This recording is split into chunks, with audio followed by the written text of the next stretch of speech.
Welcome to EDU World Space. Alright, so here is the problem 100 in chapter 19.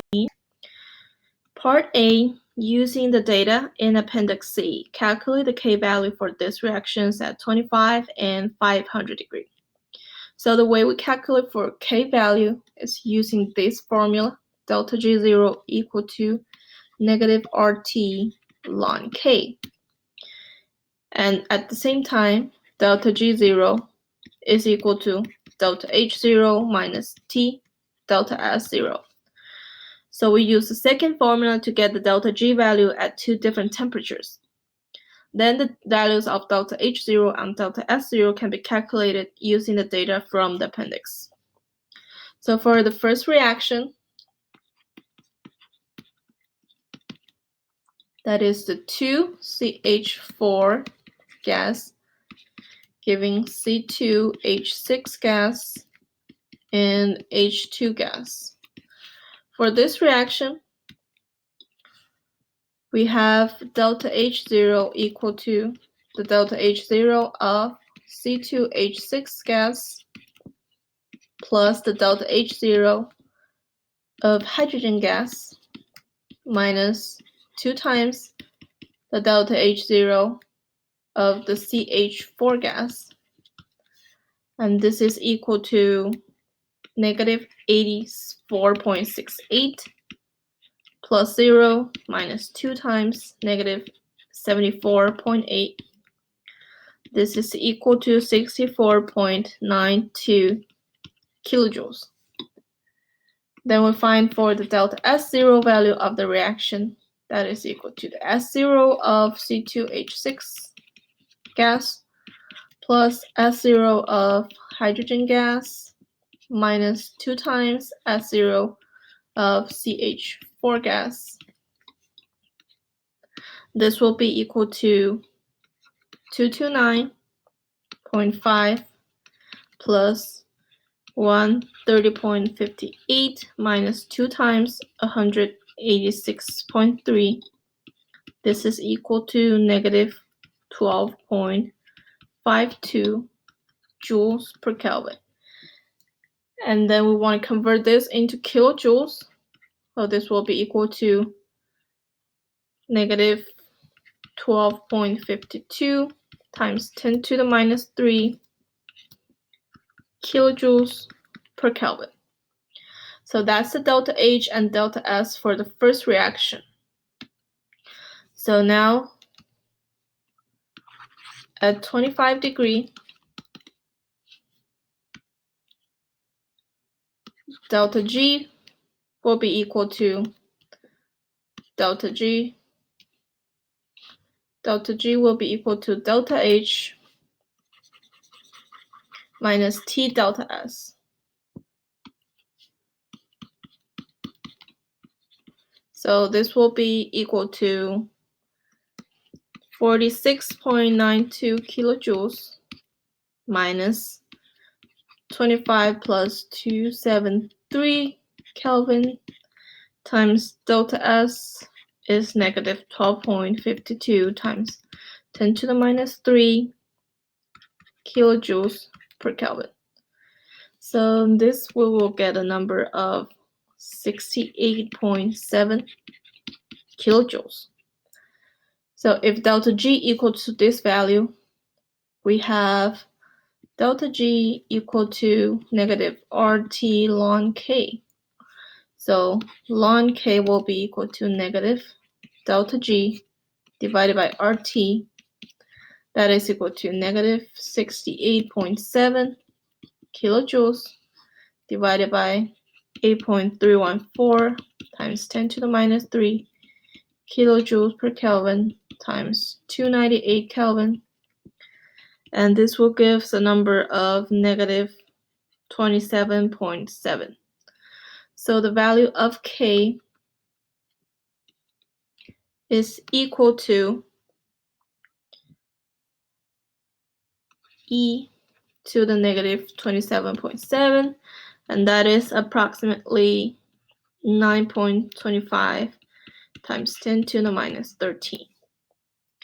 So that's the case at 25 degrees. So now at 500 degree,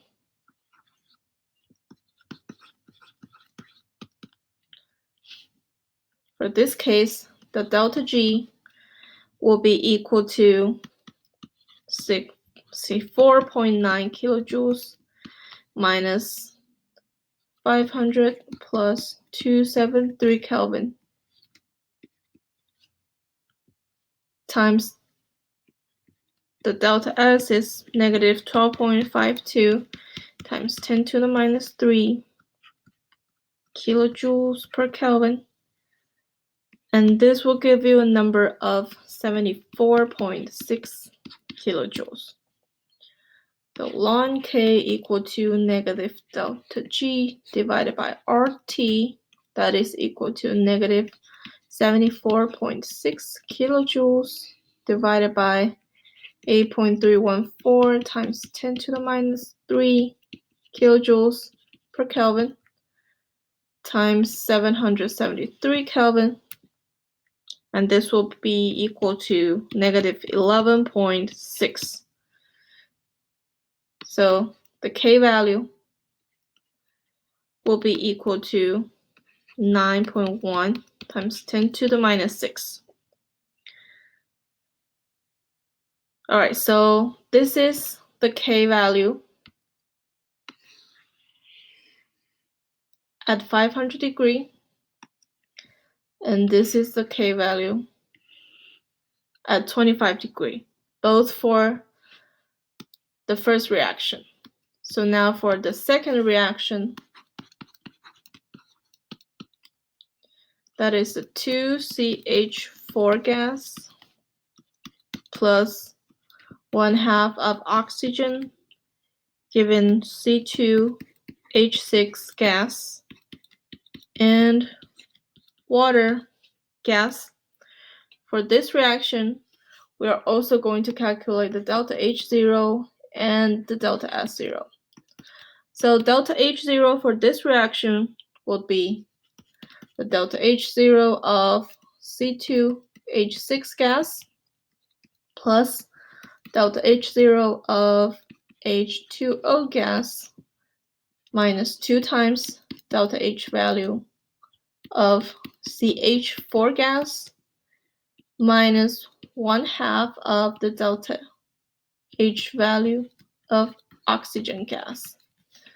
So this is equal to negative 84.68 plus negative 241.82 minus 2 times negative 74.8 minus 1/2 times 0, and you will get a number of negative 176.9 kilojoules.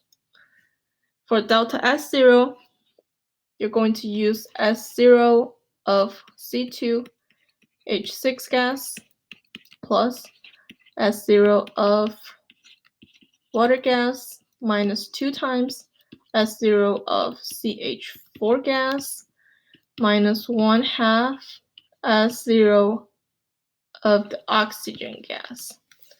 So this is equal to 229.5 plus 188.83 minus 2 times 186.3 minus 1/2 of 205.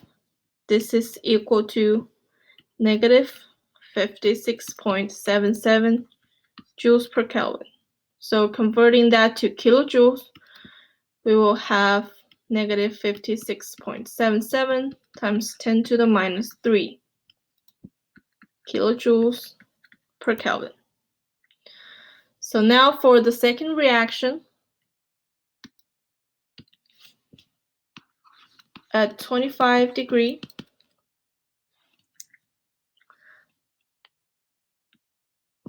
the delta G value will be equal to delta H0 minus T delta S0.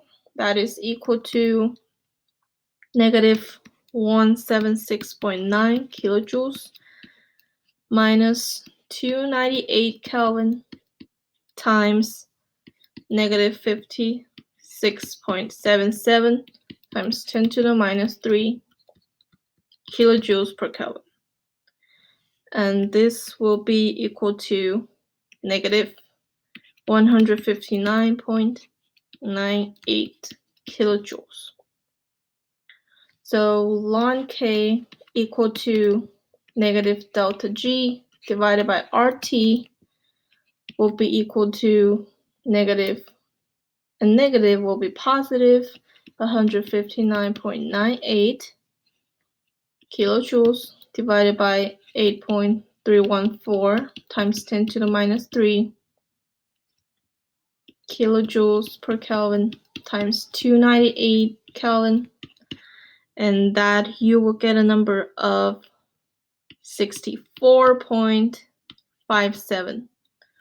So the K value for this reaction at 25 degrees is about 1.1 times 10 to the 28.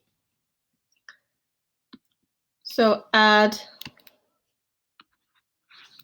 500 Celsius degree, the delta G value will be equal to negative 176.9 kilojoules minus 773 Kelvin times negative 56.77 times 10 to the minus 3 kilojoules per Kelvin. And this you will get negative 133.02 kilojoules. And for this reaction, ln K will be equal to negative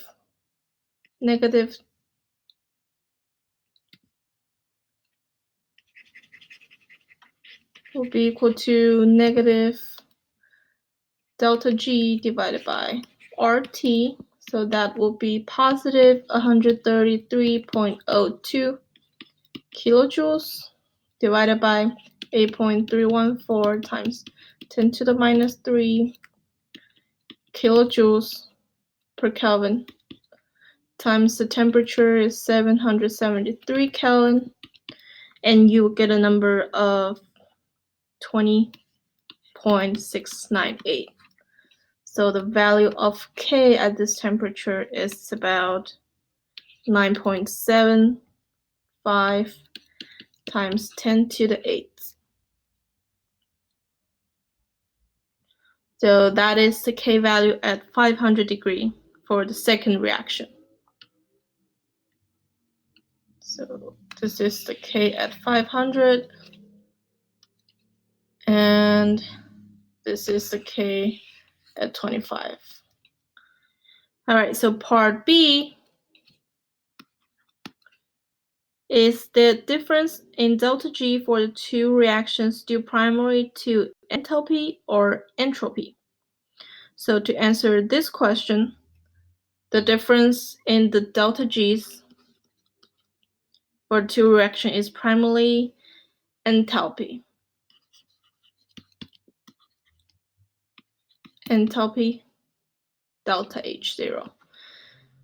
This is because the first reaction is endothermic. The reaction 1, remember the reaction 1, the delta H is endothermic, has a delta H positive number, and the reaction 2 is an exothermic reaction. And both reactions have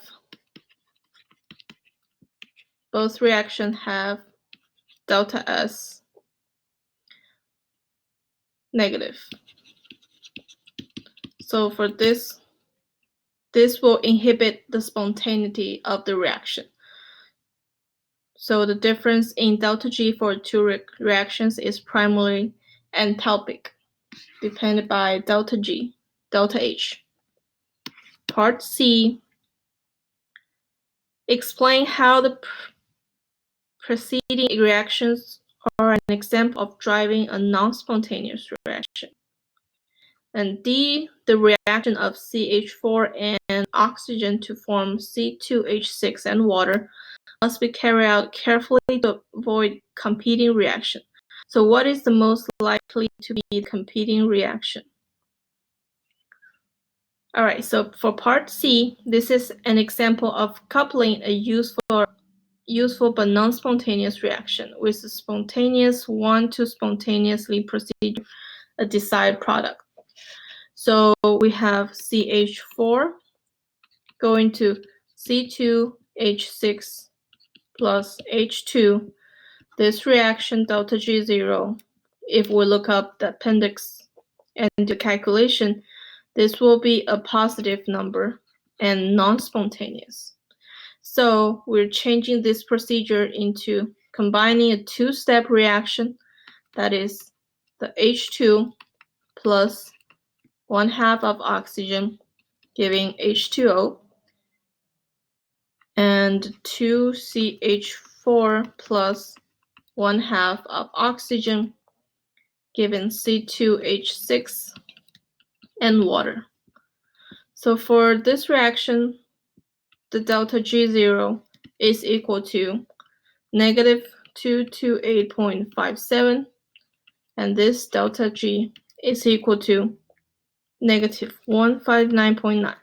So both of these are spontaneous. So by combining these two spontaneous reactions, we can reach a non-spontaneous reaction. The last one, part D, is asking us what reaction is mostly likely to compete in the reaction. Well, in this case, will be the combustion of CH4, which is CH4 and oxygen reacting to give CO2 and water. This is the combustion. And if we balance the reaction, be 2 oxygen and 2 water. This is gas, this is gas, gas, and gas. So this is the competing reaction that we need to avoid.